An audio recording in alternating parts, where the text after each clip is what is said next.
नमस्कार दोस्तों, मेरा नाम है प्रभात कुमार, फिशरीज एक्सपर्ट। आपका स्वागत करता हूं आज की एक और बेहतरीन, खास और ज़बरदस्त वीडियो में। और दोस्तों, आज के इस वीडियो में मैं आपसे साथ एक बहुत ही महत्वपूर्ण विषय के बारे में बात करने वाला हूं। एक भ्रांति, एक स्थिति और एक जानकारी। जानकारी क्या है? जानकारी है तालाब के फर्टिलाइजेशन के संबंध में। जैसे कि यदि आप मछली पालन कर रहे हैं तो मैंने कई बार कहा है कि आप गोबर यानी काऊ डंग का यूज कर सकते हैं तालाब को फर्टिलाइज करने के लिए। एक भ्रांति क्या, जो यूट्यूब पे बहुत सारे लोग फैला रहे हैं। इसलिए नहीं कि वो फैलाना चाहते हैं, इसलिए क्योंकि वो झोला छाप हैं। सीधे शब्दों में कहा जाए, उन्हें कोई भी ज्ञान नहीं है, वो कंप्लीटली झोला छाप है। देखिए, डॉक्टर दो तरह के होते हैं। एक वो डॉक्टर जो क्रमबद्ध रूप से विश्वविद्यालय महाविद्यालयों में मानव शरीर संरचना, मानव शरीर शास्त्र, मानव शरीर स्वास्थ्य के ऊपर अध्ययन करता है और उसके बाद वो चिकित्सा विज्ञान के ऊपर महारत हासिल करता है।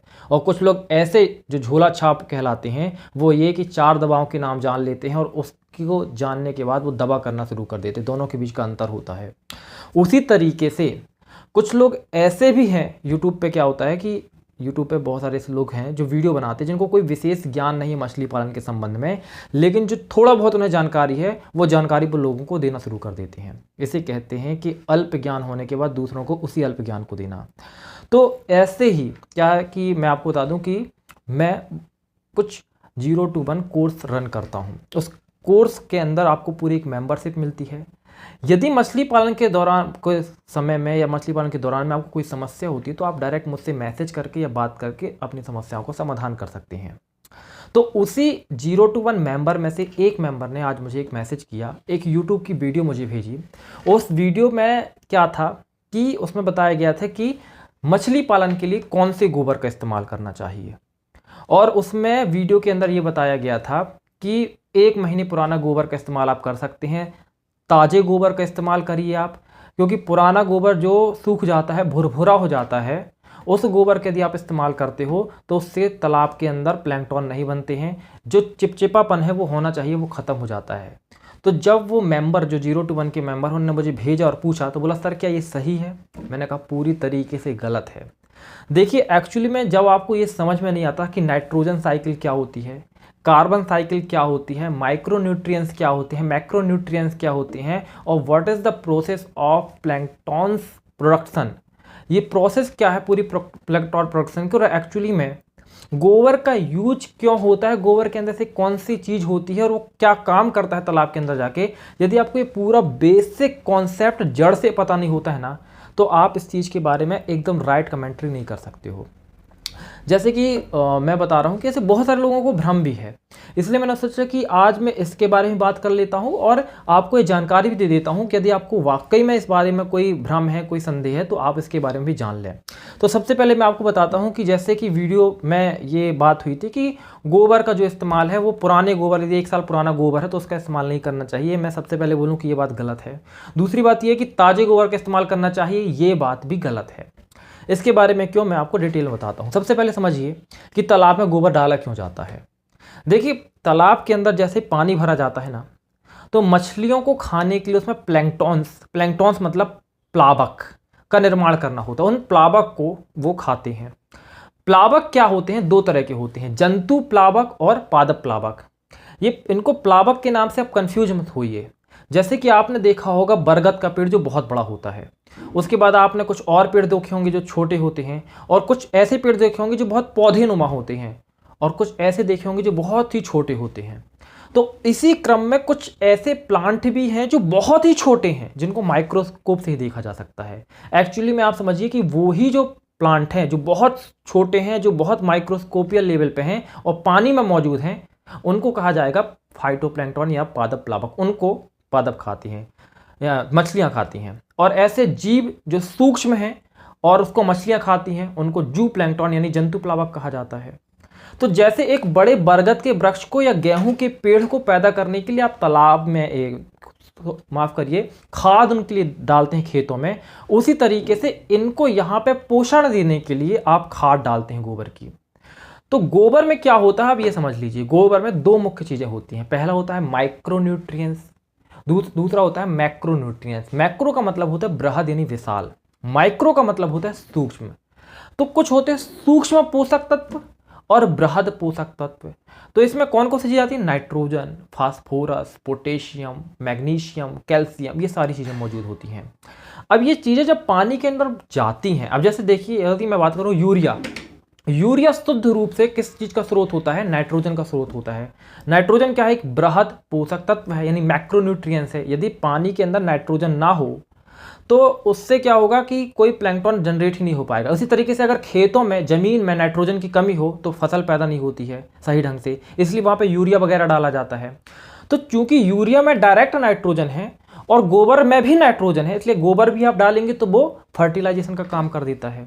पर गोबर के डालने में सावधानियां क्या रखी जाती हैं कि यदि आप यूरिया वगैरह ऐसी चीज़ें डालते हैं तो वो क्या होता है, इसमें डायरेक्ट फॉर्म ऑफ नाइट्रोजन है या मैक्रोन्यूट्रिएंट्स होता है। लेकिन गोबर वगैरह का जब आप इस्तेमाल करते हैं तो यहाँ पे क्या होता है कि गोबर जैसे आप पानी में डाल दोगे डायरेक्ट ताज़ा गोबर, तो वो उसमें होती सड़न, पानी में जाके वो सड़ेगा। न्यूट्रिएंट्स है उसके अंदर अवेलेबल, लेकिन पानी के अंदर जाके सड़ेगा। पहले वो डीकम्पोज होगा, उसके अंदर जो कंपाउंड के अंदर एलिमेंट मौजूद होते हैं वो कह सकते हैं छोटे फॉर्म में टूटते हैं। जैसे कि अगर मैं बात करूं प्रोटीन की, तो प्रोटीन अमीनो एसिड से मिलकर बनता है। तो यदि शरीर को अमीनो एसिड चाहिए तो प्रोटीन को उसे तोड़ना पड़ता है, तो उसे बोलते हैं डीकम्पोज, उसको अपन तोड़ देते हैं। यही सिमिलर प्रोसेस होती है डीकम्पोज जब कोई चीज़ होती है तो पानी के अंदर जैसे गोबर जाता है तो वो डीकम्पोज होना शुरू हो जाता है। लेकिन जब डीकम्पोज की प्रोसेस होती है तो उसमें दो चीज़ें समझ लीजिए, एक होता है कार्बन चक्र, एक होता है नाइट्रोजन चक्र। इस चक्रण के दौरान में अमोनिया तैयार होती है और अमोनिया होती है घातक मछलियों के लिए।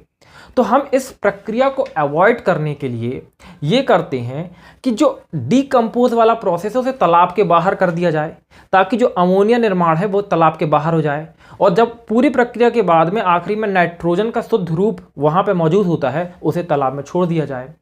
तो इसलिए हमेशा जो बेस्ट फॉर्म होता है वो ये कि गोबर की खाद को पहले सड़ाइए, जब वो अच्छी तरीके से सड़ जाए उसके बाद उसको तालाब में डालिए, तो अमोनिया बनने की समस्या नहीं होती है।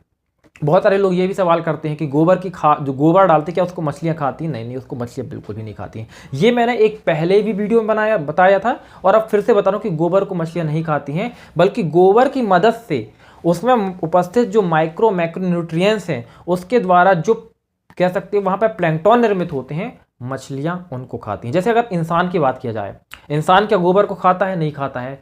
लेकिन यदि किसी ज़मीन में गेहूं के बीज डाल दिए जाएं और वहां पे गोबर डाल दिया जाए तो गोबर से प्राप्त पोषण की मदद से गेहूं का पेड़ तैयार हो जाएगा और फिर जो गेहूं तैयार होगा उसको इंसान खाता है। वैसे ही गोबर की मदद से, गोबर की खाद की मदद से जो पानी के अंदर प्लैंकटन उत्पन्न हो जाते हैं, मछलियां उनको खाती हैं, गोबर नहीं खाती हैं, सिंपल एग्जांपल के साथ में। तो ये पूरी प्रक्रिया होती है। और तो ज़्यादा अच्छा क्या होता है कि आप कंपोस्ट बनाइए, है ना। जैसे बर्मी कंपोस्ट होता है ना, उस तरह से गोबर की भी आप कंपोस्ट खाद तैयार कर सकते हैं। उसके लिए आप क्या कर सकते हैं, केचुआ खाद भी बना सकते हैं गोबर की मदद से। या फिर और क्या कर सकते हैं, गड्ढे में गड़ा दीजिए आप गोबर को, ऊपर से मिट्टी से ढक दीजिए, 2 या 3 महीने में पूरी तरीके से जो खाद होती है वो सड़ जाती है।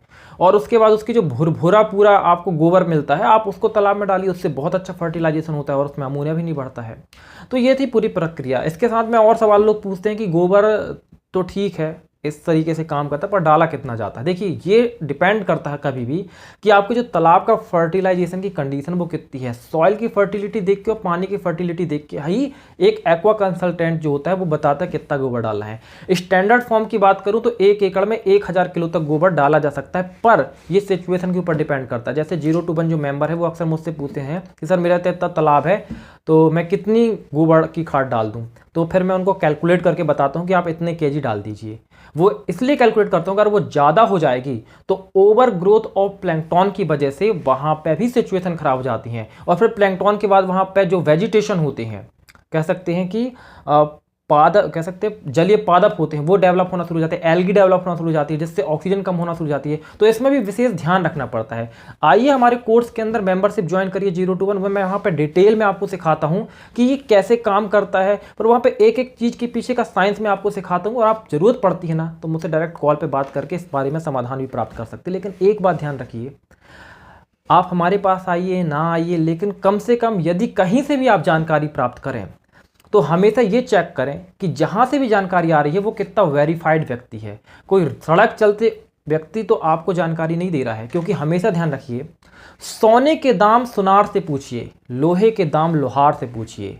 इसलिए यदि आपको मछली पालन की जानकारी चाहिए तो कम से कम एक फिशरीज ग्रेजुएट के पास आइए, ना कि एक झोला छाप मछली पालक के पास में। उम्मीद करता हूं कि आपको पूरी बात समझ में आई होगी। मिलता हूं दोस्तों अगली वीडियो में, तब तक के लिए जय हिंद, जय भारत, वंदे मातरम।